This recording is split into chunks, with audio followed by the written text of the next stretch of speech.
मृत लोक से अपने देश ले जाने की कोशिश की। तो ऐसे पूज्य ने परम संत में शादी के लिए उनके जन्मदिन की, उनके अवतार दिवस की सभी साथ संगत को लख लख बधाइयाँ, कोट कोट बधाइयाँ आप सबके लिए।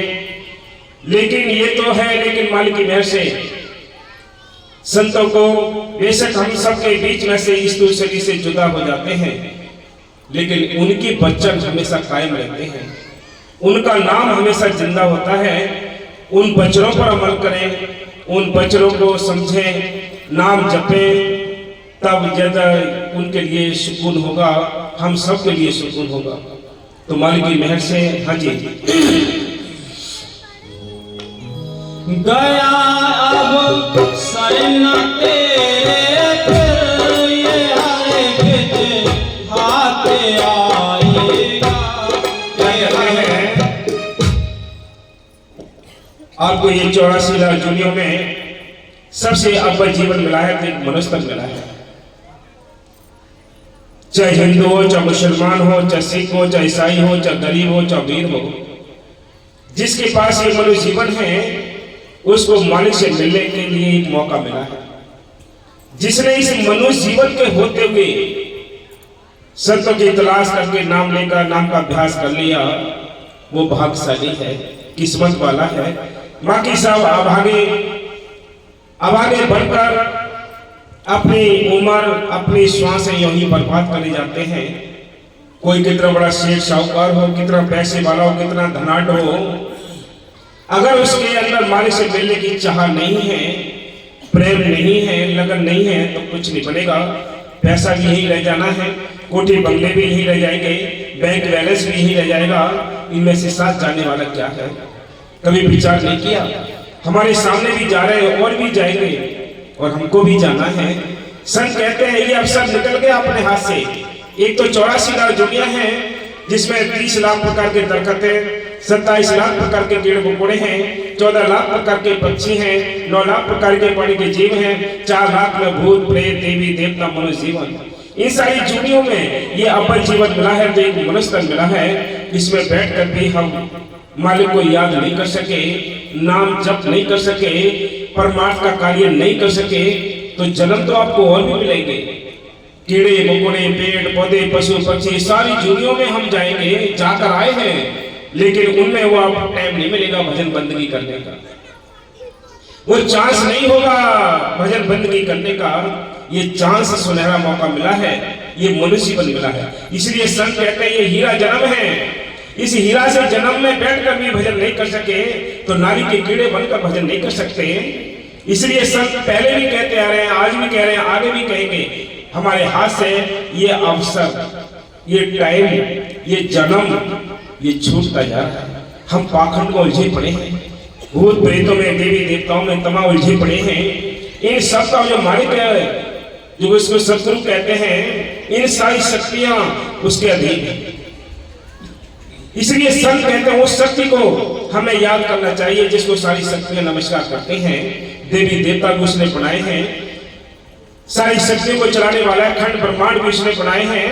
फिर हम उससे दूर हैं, उसको जानते नहीं, उसको मानते नहीं, कहते हम ऊपर वाले को मानते हैं। ऊपर वाला रहता कहाँ है ये पता ही नहीं, होश ही नहीं है। लेकिन इसका भेद संत बताते हैं। संत कहते हैं तुम्हारे अंदर मालिक बैठा है, अंदर से तलाश करो। कहते हैं है घट में सुजत नहीं, लाना कैसी चिल्ल, तुलसिया संसार को तो भयो मोतिया बिंद, के मोतिया बिंद की आंखों पर पड़ता चढ़ी है, इसलिए हमें धुंधलापन में कुछ दिखाई नहीं देता। इसलिए कहते हैं गया अवसर न तेरे ये हरगिज हाथ आएगा, बने जो कुछ भजन कर ले यही तेरे साथ जाएगा। कि ये समय मिला है, कुछ न कुछ बना लो।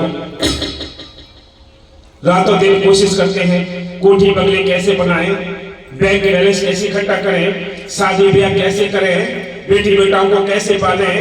ये सारी चिंताएं हैं, ये चिंता हमें सताती है। क्या मालिक की याद आपको सताती है? क्या सेवा की याद आपको सताती है? क्या सिमरन करने की याद आपको सताती है? अगर ये नहीं सताते तो सोए पड़े हो। इसलिए संत कहते हैं कि जागरे मुसाफिर प्यारे सोवे मतना, हीरा सा जन्म प्यारे खोवे मतना। ये हीरा सा जन्म मिला है, अपने हाथों से बर्बाद कर रहे हैं। हाँ जी गया अब शरण तेरे फिर ये हर कित हाथ आएगा, ये हर कित हाथ आएगा। बने जो कुछ भजन कर ले यही तेरे साथ जाएगा।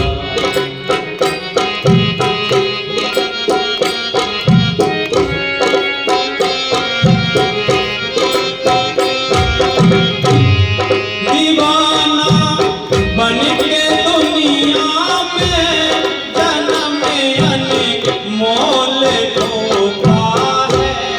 दीवाना बन के दुनिया में जन्म अनेक मोल ढोता है, जन्म अनेक मोल ढोता है। जन्म अनमोल होता है। दीवाने हैं हम घर गृहस्थी के, दीवाने हैं बेटी बेटाओं के, दीवाने हैं दुनिया के रिश्तेदारों के, दीवाने हम घर गृहस्थी के, जाति धर्म के दीवाने बने बैठे हैं, संसार के दीवाने बने बैठे हैं। कोई मालिक का दीवाना बनकर तो देखो, वो मालिक सारे काम करता है, वो हाजिर नाजिर जिंदा राम है, वो अंदर बैठा है बाहर नहीं है। उसने पहले भी संतों के काम किए हैं, आज भी वो कर रहा है, आगे भी करेगा। इसलिए संत कहते हैं पहले भी हम पढ़ लेते हैं लेकिन अमल नहीं कर पाते, समझ नहीं पाते। पहले भी द्रौपदी की लाज रखी है, प्रहलाद को बचाया है। सारे संत को संतों के महात्माओं के काम किए उस मालिक ने, तो तुम्हारा काम क्यों नहीं करेगा? लेकिन तुमने भूल भुलैया में तोला ताली में सारा टाइम गुजार दिया।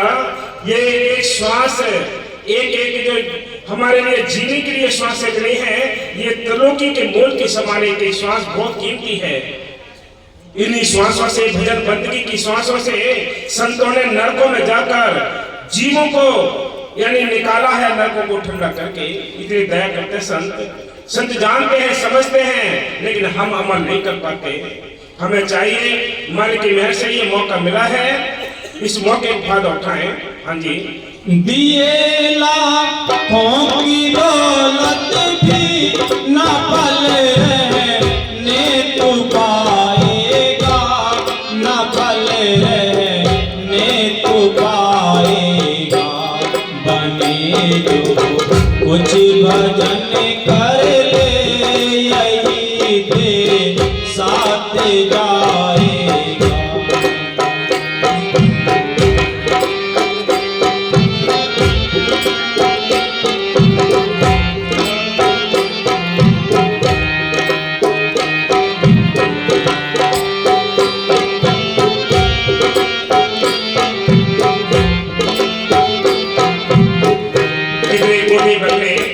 आपने कोरोना का टाइम भी देखा होगा। कोरोना का टाइम हमें सीख देता है, जिनको तू अपना समझता है उनके हाथ नहीं लगे,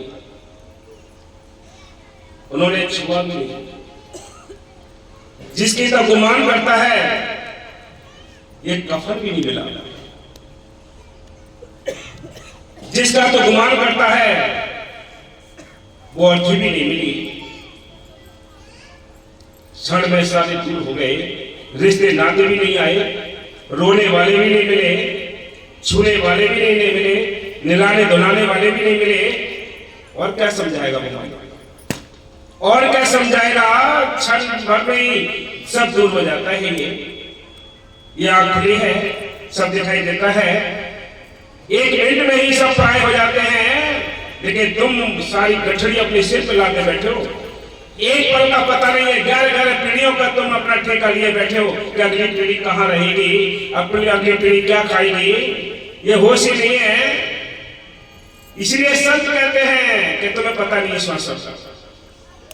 जिस गठड़ी को बांधने में लगे पड़े, संत ये नहीं कहते कि तुम्हें घर बार छोड़ना है, तुम्हें कमाना नहीं है, सब कमाना भी है, हकलाल की मेहनत से कमाना है, उसको परमात्मा में भी खर्च करना है, नहीं तो ये दूसरे लोग के ले जाएंगे। जैसे मधुमक्खी 4-4, 5-5 किलोमीटर दूर से धने यानी शहद इकट्ठा करके लेकर आती है फूलों से, हमें दिखाई भी नहीं देता, वो चीज मधुमक्खी लेकर आती है फूल के अंदर से निकाल के चुन के, 4-4, 5-5 किलोमीटर जाती है, एक जगह वो स्तर करती है, संग्रह करती है, जो चतुर लोग वो देखते रहते हैं कि कब ये शहद इकट्ठा हो हम तोड़े। जब देख लेते हैं कि अभी अब ज्यादा इकट्ठा हो गया, वो तोड़ लेते हैं, मक्खी भिनभिनाती रह जाती है, कुछ नहीं मिलता उनको बेचारी। यही हाल हमारा हो गया है। काल ने सबको ऐसे सुला दिया है, जाल डाल दिया है, और जाल ऐसा डाला है कि किसी को पता ही नहीं है, पता ही नहीं पड़ता। किसी से कहे सत्संग में चलो, अरे बहुत काम है, सेवा करो, अरे अपने घर के काम नहीं निपट रहे। अपना घर का काम तो परमात्मा करना था, ये काम नहीं किया, इसको पराया समझता है। जो अपना काम है उसको पराया समझता है, जो पराया काम है उसको अपना समझता है। यही भूल भुलैया का तमाशा है। इसी भूल भुलैया में से किसी को अगर होश आ जाए, वो अपने घर जाने की सोच लेता है, बाकी सारे उलझे पड़े हैं। ये भूल भुलैया का खेल है। सब ये अपने भी दिखाई देते हैं, कुछ दिन के बाद इनसे हाथ जोड़कर माफी मांगनी पड़ती है, भाई सब कुछ बांट लो लेकिन जान तो बकस दो। कोई कहता है छोड़ दो भाई इसको, कोई मोह छुड़वाता है। संतों ने कहा है कि इनमें तेरा कोई नहीं है, इनमें तू ऐसे रह ले जैसे जल में जल मुर्गाई रहती है, उसी पानी में खेलती है, कूदती है, और जब चाहती है सूखे पंख लेकर उड़ जाती है। हमें ऐसे ही रहना है, संसार में रहना है। शादी ब्याह बच्चों के करने, पढ़ाई लिखाई करनी, ये फर्ज अदा करने हैं, क्योंकि ये जो परिवार बना है ये कर्ज है। इनका कर्ज हमारे ऊपर है। ये राजी राजी पुरानी कर्ज देना पड़ेगा। बेटी बनके, बेटा बनके ये कर्ज लेने के आते हैं, साहूकार बनके ये कर्ज लेने के लिए आते हैं। लेकिन ये सब कुछ करते हुए तुम्हें ध्यान मालिक की ओर रखना चाहिए, परमात्मा की ओर रखना चाहिए। ये तो पहले से संत महात्मा कहते आए हैं, आज कोई नई बात नहीं है। हम कोई नई बात नहीं बता रहे आपको, वही बात बता रहे हैं जो संतों ने बताई है। इसलिए संत कहते हैं बड़ा बहुत सुंदर मौका मिला है, ये हीरा जन्म मिला है। इस हीरा से जन्म में ये हीरा से श्वासों को नहीं बचा पाए तो नाली के कीड़े बनकर भी इनको बचा नहीं पाओगे। श्वासें तो निकलनी है, भजन करो या ना करो, ये समय तो हमारे हाथ से गुजरेगा, ये टाइम तो हमारे हाथ से गुजरेगा, ये श्वासें तो हमारे हाथ से गुजर जाएंगी, लेकिन याद रखो जाओगे कहाँ, ये किसी ने बता। हाँ जी, धरी रह जाएगी तेरी अकड़ सारी ठिकाने पर, धरी रह जाएगी तेरी अकड़ सारी ठिकाने पर। अगर तो ये अकल के घोड़े दौड़ाता है, चतुराई दौड़ाता है, तो ये सोच रही एक दिन ये तेरे अकल के घोड़े लंगड़े हो जाएंगे, ये सारा टाइम गुजर जाएगा, तेरी चतुराई मिट्टी में मिल जाएगी, कोई भी काम नहीं आएगा। इसलिए संत कहते हैं अरे मूर्ख के सोच ले, ये समय मिला है, तू हेकड़ी में अपना टाइम गुजारता है, ये हेकड़ी एक दिन सीधी हो जाएगी। पहले से संत कहते हैं कि भाई तुम सीधे चलो, अंडे मांस मछली नहीं खाने, नशे किसी प्रकार के नहीं करने, बुरे कर्मों से बचकर नाम जपोगे, वो हाजर नाजर जिंदा राम अंदर बैठा है, सारे काम करता है, सारे काम करता है, भक्तों के काम करता है, कोई कराने वाला नहीं। हम ये सोचते हैं कि मालिक है या नहीं है, इसी दुविधा में वो मालिक नहीं मिल पाता। इसीलिए संतों ने हमेशा ही हम सबको समझाया है, पहले भी संत आए हैं, आज भी हैं, आगे भी आएंगे। बिना संतों के अपने घर जाने का रास्ता नहीं मिलता। हम लाख कितने पूजा पाठ कर रहे हैं, कितने ही हम घर में अगरबत्ती धूपबत्ती लौंग जायफल व्रत कर रहे हैं, इनसे कुछ नहीं बनता है। कितने ही चार धामों की यात्रा कर रहे हैं, इनसे कुछ नहीं बनता है। बनेगा तो आपका नाम जपने से होता है, सिमरन करने से होता है। सिमरन मार्ग सहज का सतगुरु दिया बताए, श्वास श्वास सिमरन करो, एक दिन गुण मिल जाए। कि सिमरन मार्ग सहज का है, ना अगरबत्ती ना धूपबत्ती ना लौंग ना जायफल कुछ करने की जरूरत नहीं है। क्या करना है आपको, चलते फिरते हर बस में उस मालिक की याद नहीं करनी है, नाम जपना है, ये काम करना है। हाँ जी, जब आके जम जकड़ गर्दन पकड़ कर धरे दबाएगा, जब आएगा आखिरी टाइम आएगा, यमराज के कर्मचारी आएंगे, जब वो पिटाई करते हैं, आखिरी टाइम लोग बेहोशी आ जाती है, देखा है। जब बेहोशी आती है, परिवार के लोग पूछते हैं कि ये देखो कौन आए, ये रिश्तेदार देखो, तो सिर हिला देता है, मुझे पता नहीं अब कौन है। संत तो पहले से कहते हैं कि इनमें तेरा कोई नहीं है, ये सब मतलब के हैं सारे। जैसे आपने देखा होगा भुट्टा, जो मक्के का भुट्टा होता है, वो जब तक हाथ में रहता है जब तक उसके अंदर दाने होते हैं। दाने निकालने के बाद उसको बहुत दूर फेंक दिया जाता है कूड़ेदान में, वो कूड़ेदान में फेंक दिया जाता है।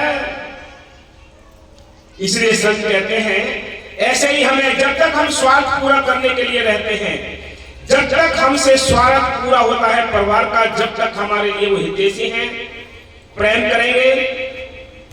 जब तक हम स्वार्थ में रहें और स्वार्थ पूरा नहीं कर पाएंगे तो तुम्हें ये दूर कर देंगे। फिर कहाँ गए रिश्ते, कहाँ गए बेटी बेटा, कहाँ गए बहन भाई, कहाँ गए वो जो हम एक दूसरे को मरते थे, वो कहाँ गए प्रेम, कहाँ गई वो प्रीत।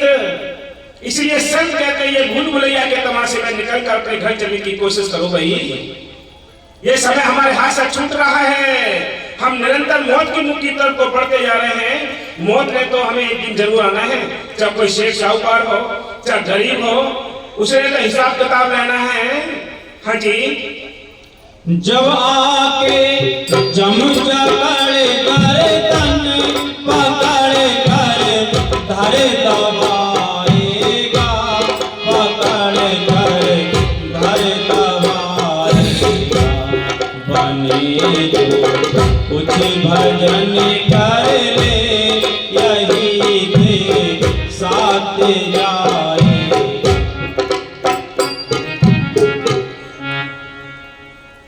संतों की जरूरत, ये भक्ति के मार्ग में हम जितने कार्य अपने मन के मते करते हैं उनका कोई फल नहीं। फल होता है लेकिन बाहरी फल होता है। जो संतों के जरिए हम भक्ति करते हैं वो हमारे रूहानियत के सफर में, अपने वतन जाने के सफर में काम आता है। हाँ जी, सच्चा नाम संतों की कृपा और बख्शिश से मिलता है। मनुष्य स्वयं कितने ही यत्न करे, करोड़ों जब तक पूजा पाठ, तीर्थ व्रत और दूसरे उपाय करे, जब तक शब्द के मार्ग को जानने वाला संत नहीं मिलता, सच्चा नाम नहीं मिल सकता। हाँ, जब तक ऐसे संत नहीं मिलेंगे तब तक हमें भक्ति का रास्ता नहीं मिलता। संत कहते हैं कि जितनी ठगी इस भक्ति के मार्ग में है और किसी बिजनेस में भी नहीं है। इसलिए संत कहते हैं इन ठगी में भक्ति नहीं है। वो संत बहुत है संसार के अंदर कि गलियारे गुरु प्रत है, घर घर कंठी दे और काम उनको नहीं। द्रव का वावन है कंठ का गुरु जगत में राम मिलावन और सो सत्व को जानिए जो मुक्ति दरखा बैठा। मुक्ति वाला गुरु चाहिए जो हमें इस देश से आजाद कर सके, ऐसे संत चाहिए।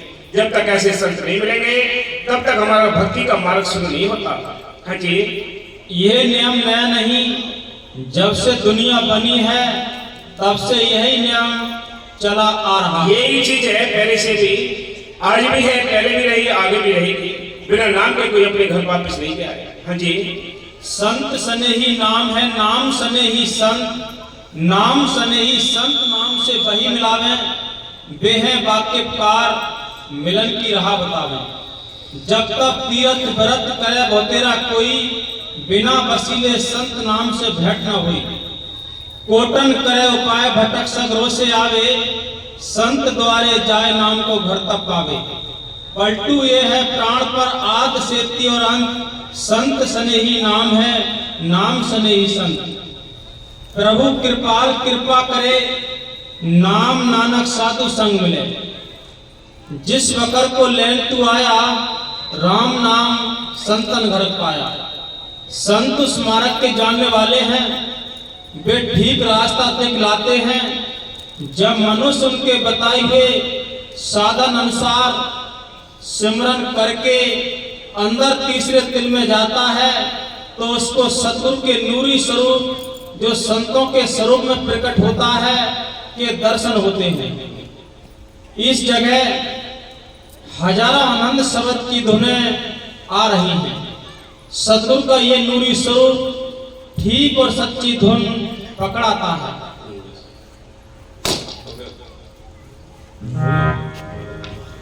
है।